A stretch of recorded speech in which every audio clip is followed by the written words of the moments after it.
Miyamgi khudongchanabagidamak cableware pusindrabasu Mami TV gi makhal mathel kaya gi channel amadi atopa channel kaya adongi mobile natraga TV da yengba yaragani. Cableware tingbagi mathau tadraba pung kunmari chupna yengba yaraba anoba technology ase lapna Manipur gi mapanda laibiriba iraisa singnasu laina yengba yaragani. Karamna adongi mobile natraga television da hapkani haibadu khanganjari.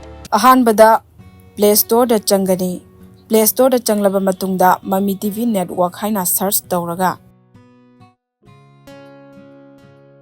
install tawshinbigani. Open tawraba matungda program mayam ama thoglakani.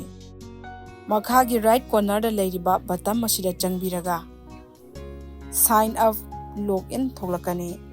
Madubu amuk allow tawshinbigani. Matungda adom-adomgi phone number natraga email hapigani. Loirba matungda isa ge password amuk hapigani.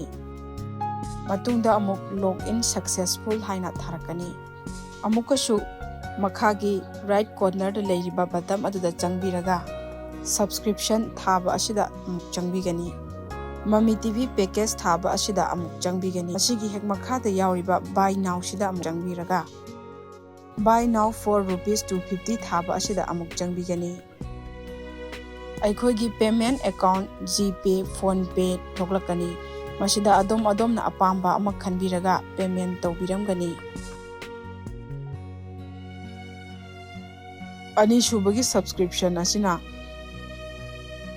coupon code na sijinaba oigadabani.